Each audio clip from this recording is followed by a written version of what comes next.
ಹೆಜ್ಜೆ. ಇವತ್ತು ನಾವು ಇಲ್ಲಿ ಬಂದವರು ಯಾರು ಸಾಮಾನ್ಯರಲ್ಲ.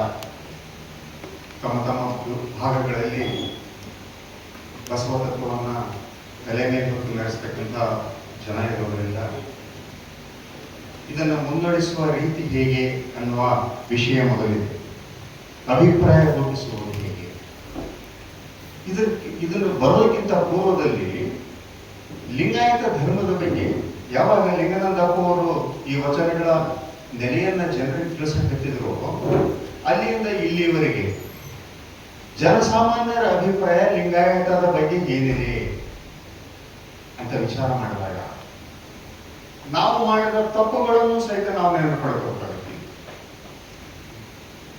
ಆ ಸಂದರ್ಭದಲ್ಲಿ ಲಿಂಗಾನಂದಪ್ಪ ಅವರು ಮಾತಾಜಿಯವರು ಬಂದಾಗ ಕೆಲವು ಅವಶ್ಯಕತೆಗಳಿತ್ತು. ಬಹಳ ಕಠಿಣವಾದಂಥ ಪರಿಸ್ಥಿತಿ ಇತ್ತು. ಆವಾಗ ಆ ನೆಲೆ ಸರಿ ಇತ್ತು. ಆದರೆ ಬರ್ತಾ ಬರ್ತಾ ನಮಗೇನಾಗಿದೆ, ಒಂದಿಷ್ಟು ನಾವು ಮುಂದೆ ಹೆಜ್ಜೆ ಇಡಬೇಕಾಗಿತ್ತು. ಯಾವದನ್ನ ಜನಸಾಮಾನ್ಯರ ಮುಂದೆ ಮಾತಾಡಬೇಕು, ಯಾವದನ್ನ ಕೇವಲ ಬಸವ ಭಕ್ತರ ಮುಂದೆ ಚರ್ಚೆ ಮಾಡಬೇಕು ಅನ್ನೋದ್ರ ಬಗ್ಗೆ ವಿವೇಚನೆ ಇಲ್ಲದ ಮಾತುಗಳನ್ನ, ಆಡದ ಮಾತುಗಳನ್ನ ಇವತ್ತು ನಾವು ನೆನಪಿಸಿಕೊಳ್ಬೇಕಿದ್ರೆ ಇವತ್ತು ನಮ್ಮ ವಿರೋಧಿಗಳು ಅದೇ ಮಾತುಗಳನ್ನ ಹಿಡ್ಕೊಂಡೇ ಮಾತಾಡ್ತಾ ಇದ್ದಾರೆ.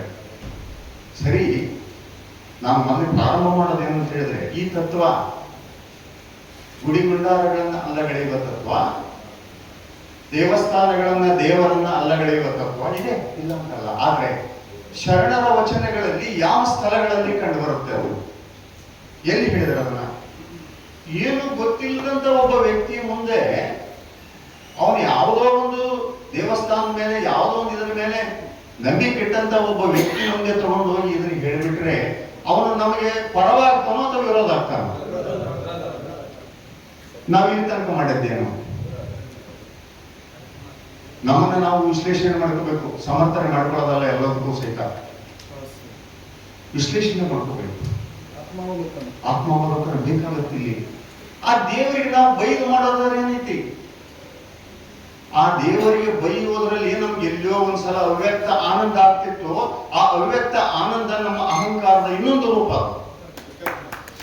ನಾನು ನೇರವಾಗಿ ಹೇಳ್ತೇನೆ, ಅದರಲ್ಲಿ ಏನಿಲ್ಲ. ಅಹಂಕಾರ ಕೆಲವೇ ಬೇರೆ ಬೇರೆ ಮಾರ್ಗಗಳಲ್ಲಿ ತನ್ನ ಇದನ್ನ ತೃಪ್ತಿಪಡಿಸಿಕೊಡ್ತಿರ್ತದೆ. ಅದಕ್ಕೆ ದಯವಿಟ್ಟು ನಾವೆಲ್ಲರೂ ಸಹಿತ ನಮ್ಮ ಅಂತರಂಗದೊಳಗೆ ಬದಲಾವಣೆ ತಂದುಕೋಬೇಕಾಗಿರೋದು. ಭಕ್ತಿ ಮತ್ತು ವೈಚಾರಿಕತೆ ಇವೆರಡು ಬಸವ ಧರ್ಮದ ಎರಡು ಪ್ರಮುಖ ಅಂಗಗಳು. ವೈಚಾರಿಕತೆ ಇಲ್ಲದ ಭಕ್ತಿ ಮೌಢ್ಯ ಆಗ್ತದೆ. ಮೌಢ್ಯ ಮತ್ತು ಭಕ್ತಿ ಇಲ್ಲದ ವೈಚಾರಿಕತೆ ಸ್ವೇಚ್ಛೆ ಆಗುತ್ತೆ. ಇವತ್ತು ಅದನ್ನ ನಾವು ಯಾವ ಆಂಗಲ್ನಲ್ಲಿ ನೋಡಕ್ ಹೊರಟಿದ್ದೀವಿ ಅನ್ನೋದನ್ನು ಸಹಿತ ನಾವು ಮೊದಲು ವಿಶ್ಲೇಷಣೆ ಮಾಡ್ಕೋಬೇಕು. ಶರಣರು ಕೇವಲ ವೈಚಾರಿಕತೆಯನ್ನು ಮಾತ್ರ ಹೇಳಿದ್ರು ಅಥವಾ ಅದರೊಳಗೆ ಏನಾದರೂ ಭಕ್ತಿಯನ್ನು ಎಲ್ಲೆಲ್ಲಿ ಇಟ್ಟಿದ್ರು ಇಲ್ವೋ? ಇತ್ತಲ್ಲ. ಮನುಷ್ಯನ ಅಂತರಂಗದೊಳಗೆ ಅಡಗಿರ್ತಕ್ಕಂಥ ವಿಷಯ ಏನಿದೆಯಲ್ಲ, ಆ ವಿಷಯವನ್ನು ತೆಗಿತಕ್ಕಂಥ ಪ್ರಯತ್ನವನ್ನ ಬಸವಣ್ಣವರು ಮಾಡ್ತಾರೆ. ನಾವು ಮೇಲ್ಮುಖದಲ್ಲಿ ಏನೇನೋ ಮಾತಾಡಿದ್ರೆ ಅಲ್ಲಿ ನಿವಾರಣೆ ಆಗಿಲ್ಲ. ಅವನು ಇನ್ನೊಬ್ಬ ನಿರಂಕುಶಾರಿಯಾಗಿ ಬೆಳಿತಾನವನು. ವಿಷಯ ಇರೋದು, ವಿಷಯದ ಬೀಜ ಇರೋದು ಒಳಗಡೆ ಇದೆ. ಅದನ್ನ ಗುರುತಿಸಿದ್ದು ಬಸವಾದಿಷ್ಟರನ್ನ ಬಿಡಬೇಕಾಗುತ್ತೆ ನಾವು. ಆ ಕಾರಣಕ್ಕೆ ಈ ರೀತಿ ಸಮೀಕರಣ ಮಾಡುವಾಗ, ಅಭಿಪ್ರಾಯ ರೂಪಿಸುವಾಗ ಎಷ್ಟೋ ವಿಷಯಗಳನ್ನು ಈಗಾಗಲೇ ಬಂತು ನಮಗೆ.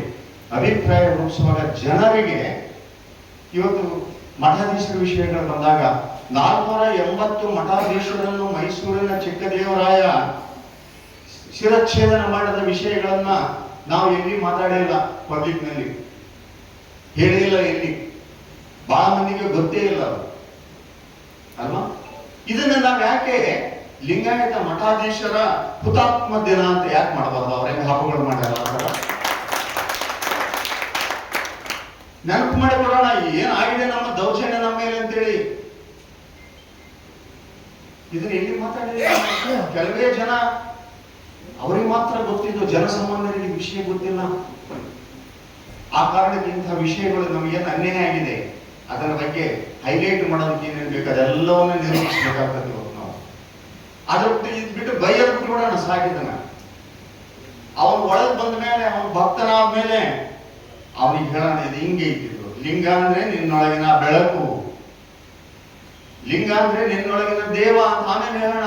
ಆದ್ರೆ ಮೊದಲೇ ಅದು ಏನು ತಿಳಿಲಾರ್ದವನಿಗೆ ಅಂತ ಹೇಳ್ಬಿಟ್ರೆ ಬಹುಶಃ ನಮ್ಮಿಂದನೇ ದೊಡ್ಡ ಅಪರಾಧ ಆಗತ್ತೆ. ಆ ನಿರೂಪಣೆ ಮಾಡುವಲ್ಲಿ ನಾವು ಸೋತು ಬಿಡ್ತೀವಿ ಅನ್ನೋದನ್ನ ನೆನಪಿಡಬೇಕಾಗುತ್ತೆ ನಾವು. ಮತ್ತು ಈ ಅಭಿಪ್ರಾಯ ರೂಪಿಸುವಲ್ಲಿ ಲಿಂಗ ಬಸವ ಭಕ್ತರು ನೀವೇನಪ್ಪ ನಮ್ಮ ಕಡೆ ಹೇಳ್ತಿರ್ತಾರೆ, ನೀವೇನಪ್ಪ ಬರೇ ಬೈಯೋರು ನೀವು, ದೇವ್ರನ್ನ ಬೈಯೋರು ನೀವು. ಐತಿಲ್ರ ಅಭಿಪ್ರಾಯ ರೂಢಿ ಎಸ್, ಅದನ್ನು ನಿರ್ಮಾಣ ಮಾಡಿದ್ದಾರೆ ಯಾರು?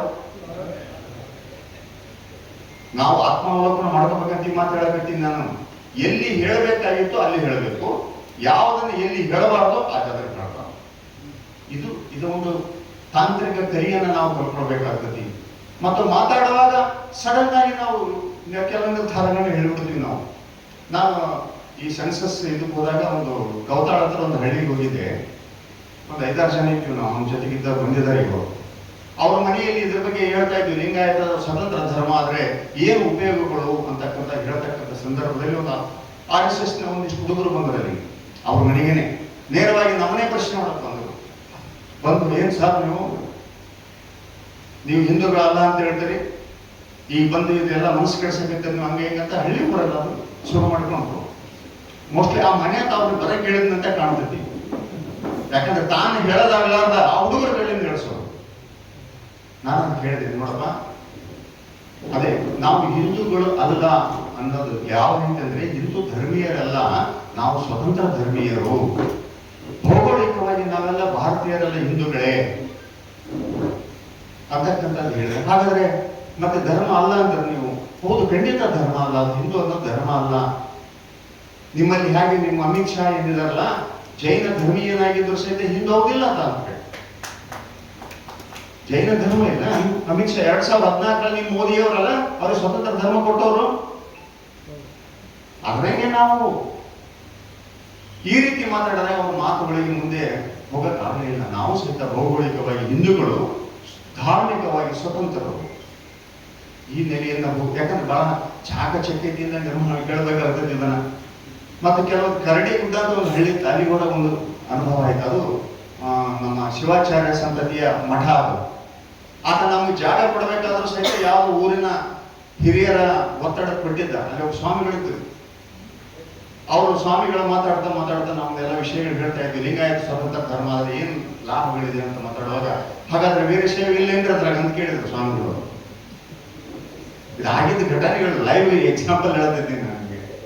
ನಾನು ಹೇಳಿದೆ, ಬುದ್ಧಿ, ವೀರಶೈವ ಲಿಂಗಾಯತದೊಳಗೆ 12ನೇ ಶತಮಾನದಲ್ಲಿ ವಿಲೀನ ಆಗಿ ಹೋಗಿದೆ ಬುದ್ಧಿ. ಯಾವಾಗ 12ನೇ ಶತಮಾನದಲ್ಲಿ ಪಂಡಿತರ ಶ್ರೀಶೈಲ ಪೀಠದ ಪಂಡಿತಾರಾಧ್ಯರು ಬಸವಣ್ಣನ ಆ ಧರ್ಮವನ್ನ ಮೆಚ್ಚಿ ಆ ಒಂದು 16 ವಚನಗಳನ್ನು ಬರೆದಾರ. ಆ ಪುಸ್ತಕ ತೆಗೆದು ನೋಡ್ರಿ, ವಚನದ ಪುಸ್ತಕ 16 ವಚನಗಳಿದ್ದಾವೆ. ಅದರ 2 ವಚನಗಳಲ್ಲಿ ಸೀಮೆ ಸಾಹಿತ್ಯವ ಗುರು ಬಸವಣ್ಣ ಅಂತ ಹೊಗಳ್ತಾರೆ. ಅದನ್ನ ತಾವು ಓದಿ ನಿಂಡ್ರಿ ಗುರುಗಳೇ ಅಂತ ಕೇಳಿದ. ವೀರಶೈವ ಇದು ಒಂದು ಅಂಗ, ಇದು ಲಿಂಗಾಯತದ ಒಂದು ಭಾಗ. ಇದು ಅಲ್ಲ ಅಂತ ಅದಕ್ಕಿಂತ ಹಿಂಗೆ ಹೇಳಿದ್ರೆ ಹೆಂಗೆ? ಅವರು ನಮ್ಮವರೇ. ಮತ್ತೆ ಇವತ್ತಿನ ನಿಜ ಪರಿಸ್ಥಿತಿ ಏನಿದೆ ಅಂದ್ರೆ, ಯಾರು ಈ ಧರ್ಮದ ಉನ್ನತಿಗಾಗಿ ನಿಂತುಕೊಂಡಿದ್ದಾರಲ್ಲ, ಊರೊಳಗಿನ ಈ ಮಠಗಳು, ಹಿರಿಯ ಮಠಗಳು, ಜಂಗಮರ ಅಂತ ಕರಿತೀವಲ್ಲ, ಅವರಿಗೆ ತಮ್ಮ ಪೂರ್ವ ಪ್ರಜ್ಞೆ ಮರೆತು ಹೋಗಿದೆ. ನೀಲಗಂಗೆಯ ಪೂಜಾದವರ ಮಾತುಗಳನ್ನು ಅವ್ರಿಗೆ ನೆನಪಿಸ್ರಿ. ನೀವು ಬೇರೆ ಯಾರು ಅಲ್ಲ, ನೀವು ನಮ್ಮವರೇ. 1,96,000 ಜನ ಚರಜಂಗಮರ ವಾರಸದ ಸಂತತಿ ನಿಮ್ಮದಂತ ಹೇಳಿದ್ರು ನೀವು. ನಿಜವೂ ಇದೆ. ನಿಮ್ಮ ಮನೆಯಾಗ ಗಂಗಮ್ಮ ಇದ್ದಾಳೆ, ನಿಮ್ಮ ಮನೆಯಾಗ ನೀಲಮ್ಮ ಇದ್ದಾಳೆ, ನಿಮ್ಮ ಮನೆಗೆ ಚನ್ನಬಸವಣ್ಣ ಇದ್ದಾನೆ, ನಿಮ್ಮ ಮನೆಯಾಗ ಬಸವಯ್ಯ ಇದ್ದಾನೆ. ಯಾಕೆ ಇಟ್ಕೊಂಡ್ರೆ ಹೆಸರು? ಯಾಕಂದ್ರೆ ಇದನ್ನ ನೆನಪು ಮಾಡಿಕೊಡ್ಬೇಕಾಗಿದೆ ನಾವು. ಅವರ ಮನಸ್ಸುಗಳನ್ನು 2-3 ತಲೆಮಾರುಗಳಲ್ಲಿ ಬದಲಾವಣೆ ಮಾಡಿದ್ರಲ್ಲ, ಅದನ್ನ ನೆನಪಿಸಿಕೊಡ್ಬೇಕಾಗಿದೆ ಇವತ್ತು. ಪಾಸಿಟಿವ್ ಸೈಡ್ ನಲ್ಲಿ ಹೇಳಬೇಕಾಗಿದೆ ಇವತ್ತು ನಾವು ಯಾವುದನ್ನು ಸಹಿತ. ಆವಾಗ ಮಾತ್ರ ನಮಗೆ ಯಶಸ್ಸು ಜಾಸ್ತಿ ಸಿಗುತ್ತೆ. ಆ ಕಾರಣಕ್ಕೆ ನಮ್ಮ ತಪ್ಪುಗಳನ್ನು ತಿದ್ದಿಕೊಳ್ತಾನೆ ಯಾವುದು ಅಲ್ಲ ಅಂತ ಬಂದಿದೆಯೋ, ಯಾವುದು ಹೌದು ಅಂತ ಹೇಳಬೇಕಾಗಿದೆ. ನಿನ್ನೊಂದು ಘಟನೆ ಆಯ್ತು, ಅದನ್ನು ಹೇಳ್ಬಿಡ್ತೀನಿ ನಾನು. ತಪ್ಪುಗಳಲ್ಲಿ ಆಗ್ತಾ ಇದ್ದಾರೆ. ನಮ್ಮ ಧರ್ಮ ಇದರ ಸ್ವರೂಪ ಏನಂದ್ರೆ ಇಲ್ಲಿದ್ದಂತ ನಾವು ಸರಿಯಾಗಿ ಹೇಳಿಲ್ಲ. ನಮ್ಮ ಧರ್ಮ ರಾಯಚೂರಲ್ಲಿ ನಿನ್ನೆ ರಾಷ್ಟ್ರೀಯ ಬಸವಣ್ಣನ ಕಾರ್ಯಕ್ರಮ.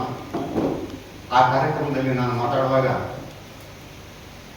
ಒಬ್ಬ ಸಾಮಾನ್ಯ ವ್ಯಕ್ತಿ ದೇವನೆತ್ತರಕ್ಕೆ ಏರಬಲ್ಲ, ದೇವನಾಗಬಲ್ಲ ಅಂತಕ್ಕಂಥ ಮಾತನ್ನು ಹೇಳಿದೆ ನಾನು. ಆವಾಗ ಅಲ್ಲಿ ಒಬ್ರು ನಮ್ಮ ಮುಸ್ಲಿಂ ಬಾಂಧವರು ಬಂದಿದ್ರು ಪ್ರವಚನಕ್ಕೆ. ಅವರೊಂದು ಮಾತು ರೆಫರೆನ್ಸ್ ಕೊಟ್ಟು ಏನಂತ, ನೋಡ್ರಿ ನಿಮ್ಮ ಸ್ವಾಮಿಗಳೇ ಹೇಳಿದ್ದಾರೆ, ಅವ್ರ ಹೆಸರು ಹೇಳ್ಬೇಡ, ದೇವರು ಯಾರಂತ ಹೇಳಿದ್ರೆ ಯಾರಿಗೆ ವಿಳಾಸ ಇಲ್ಲವೋ, ಯಾರಿಗೆ ಡೇಟ್ ಆಫ್ ಬರ್ತ್ ಇಲ್ಲವೋ, ಡೇಟ್ ಆಫ್ ಡೆತ್ ಇಲ್ಲವೋ ಅವರು ಮಾತ್ರ ದೇವರು. ಬಸವಣ್ಣನಿಗೆ ಡೇಟ್ ಆಫ್ ಬರ್ತ್ ಇದೆ, ಅದಕ್ಕಾಗಿ ಆತ ದೇವರಲ್ಲ. ಪೈಗಂಬರ್ ಒಬ್ಬ ಡೇಟ್ ಆಫ್ ಬರ್ತ್ ಇದೆ, ಅದಕ್ಕೆ ಆತ ದೇವರ ಅಲ್ಲ, ಆತ ಕೇವಲ ದೇವದೂತರು ಅಂತ ಹೇಳ್ತಾರೆ. ಆ ಧರ್ಮದ ಮಿತಿ ಅಷ್ಟೇ. ಕ್ರಿಶ್ಚಿಯಾನಿಟಿ ಆಗಲಿ ಇಸ್ಲಾಂ ಆಗಲಿ ನಮ್ಮ ಈ ಧರ್ಮಕ್ಕೆ ಸರಿಸಮನಾಗಿ ನಿಲ್ಲೋಕೆ ಸಾಧ್ಯವಿಲ್ಲ, ನೆನಪಿಟ್ಟುಕೊಂಡಿರಲಿಲ್ಲ. ಯಾಕಂದ್ರೆ ಅಂತರಂಗದೊಳಗೆ ಪ್ರವೇಶ ಮಾಡತಕ್ಕಂಥ ಮಾರ್ಗ ಕೊಟ್ಟವರು ಬಸವಾದಿ ಶರಣರು.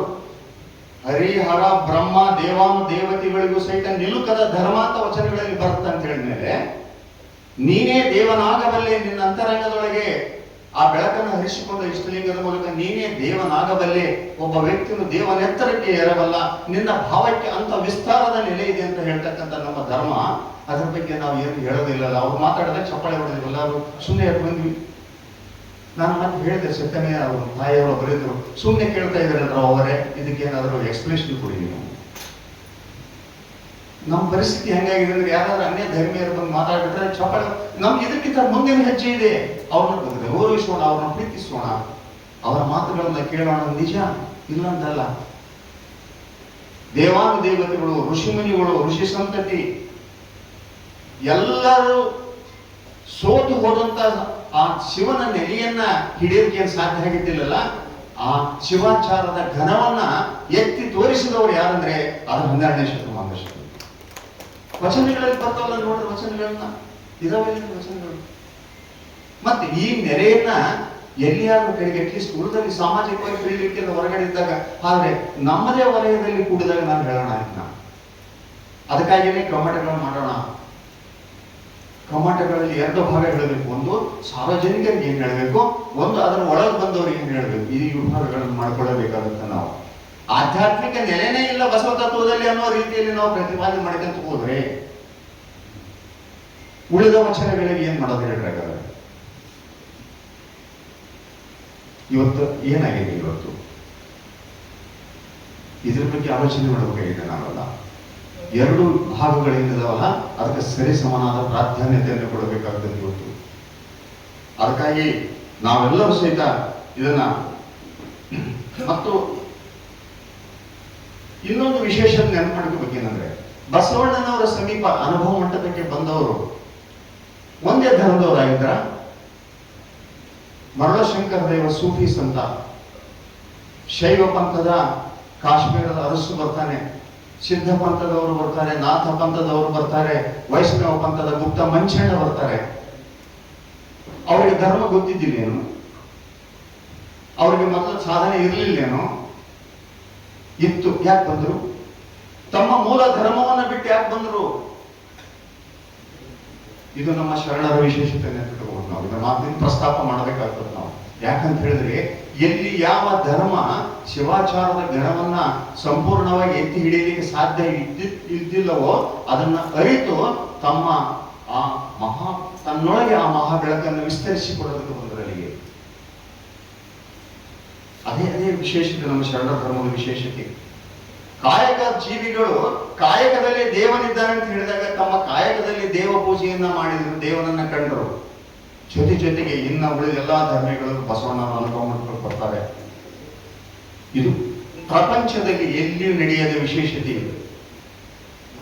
ಇದರ ಬಗ್ಗೆ ಪ್ರಸ್ತಾಪ ಮಾಡಿಲ್ಲ, ನಾವಿಲ್ಲಿ ಮಾಡಬೇಕು, ಹೇಳಬೇಕು. ನೋಡಿ, ಇಷ್ಟೊಂದು ಬಂದದಕ್ಕೆ ಕಾರಣ ಏನಂತ ಹೇಳಿದ್ರೆ, ಇಲ್ಲಿ ಒಂದು ವಿಶೇಷತೆ ಇದೆ. ಮಾನವ ತಾನು 5.5 6 ಅಡಿ ಎತ್ತರ ಇದ್ದರೂ ಸಹಿತ ತನ್ನ ಭಾವದ ನೆಲೆಯ ಮೂಲಕ ಆತ ಜಗದಗಲ ಮುಗಿಲಗಲ ಮಿಗೆಯಗಲೂ ಆಗಲೂ ಬರಲ್ಲ. ಭಾವಕ್ಕಂಥದ್ದೊಂದು ಎತ್ತರ ಇದೆ. ನನ್ನ ಎತ್ತರವನ್ನ ನಾನು ತಿಳಿದುಕೊಳ್ಳದೆ ಇರುವ ಕಾರಣ ನಾನು ಪೂಜ್ಯ ಅಂತ ಭಾವಿಸಿದ್ದೇನೆ. ನಾನು ಮಾನವನ ಎತ್ತರವನ್ನ ತೋರಿಸಿಕೊಟ್ಟವರು ಶರಣರು, ಬಸವಾದಿ ಶರಣರು. ಇವುಗಳ ವಿಷಯಗಳನ್ನು ಹೇಳಬೇಕಾಗ್ತದೆ. ಮತ್ತು ಸಾರ್ವಜನಿಕವಾಗಿ ಹೇಳುವಲ್ಲಿ ನಾವು ಯಾರನ್ನ ಬೈಯುವುದಿಲ್ಲ, ಯಾರನ್ನ ತೆಗಳುವುದಿಲ್ಲ, ಯಾರನ್ನ ವಿಭಾಗಿಸುವುದಿಲ್ಲ. ಯಾಕಂದ್ರೆ ಅಜ್ಞಾನದಲ್ಲಿದ್ದವರಿಗೆ ಏನ್ ಬೈದರೂ ಅಷ್ಟೇ, ತಿಳುವಳಿಕೆ ಹೇಳಿದ್ರೆ ಮಾತ್ರ ಒಂದು ಕ್ಷಣ ಒಳಗೆ ಬರ್ತಾರೆ ಹೊರತು ಬೈದ್ರೆ ಇನ್ನೂ ನಮ್ಮಿಂದ ದೂರ ಆಗ್ತಾರೆ. ಅದಕ್ಕಾಗಿ ಸ್ವಲ್ಪ ನಮ್ಮ ವಿಚಾರಗಳನ್ನು ಬದಲಾವಣೆ ಮಾಡಿಕೊಳ್ಳೋಣ. ನಾವು ಇವತ್ತು ಈ ಪಥ ಬದಲಾವಣೆ ಆಗದಿದ್ರೆ ಪರಿಣಾಮ ಅನುಭವಿಸೋರು ನಾವೇ ತತ್ವಕ್ಕೆ ಅನ್ಯಾಯ ಮಾಡಿದಾಗ ಮತ್ತೆ ಬೇರೆ ಏನಿಲ್ಲ, ಬೇರೆಯವ್ರು ಯಾರು ಬೇಕಾಗಿಲ್ಲ, ಇದಕ್ಕೆ ಬೇರೆಯವ್ರು ಬೇಕಾಗಿಲ್ಲ. ಈ ನೆಲೆಯಲ್ಲಿ ಒಂದಿಷ್ಟು ಮಾತಾಡಬೇಕಾಗ್ತದೆ.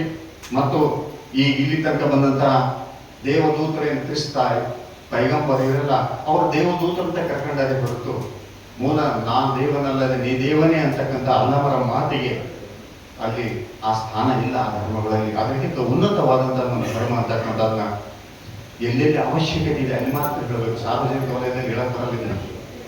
ಸಾರ್ವಜನಿಕರಿಗೆ ಹೆಂಗೆ ಹೇಳ್ತಿದ್ರು, ಏನ್ ತಿಳಿತು ಹೇಳಿದ್ರೆ ಅವರಿಗೆ ಎರಡು ವಿಭಾಗಗಳನ್ನ ಮಾಡಬೇಕು. ಈಗ ನಾವು ಕೂಡಿದೀವಲ್ಲ, ನಮಗೆಲ್ಲ ಗೊತ್ತಿದೆ ಇದರೊಳಗೆ ಏನಿದೆ ಅಂತೇಳಿ. ಇಂಥಲ್ಲಿ ಪ್ರಸ್ತಾಪ ಮಾಡಿದ್ರೆ ಅರ್ಥ ಮಾಡ್ಕೊಳ್ಬಾರ್ದು, ಸಾಮಾನ್ಯರಿಗೆ ಅರ್ಥ ಮಾಡ್ಕೊಳ್ತಾರೆ ನಾವು. ಆ ಕಾರಣಕ್ಕೆ ಅಂಥದ್ದೊಂದು ಆಗ್ಬೇಕು.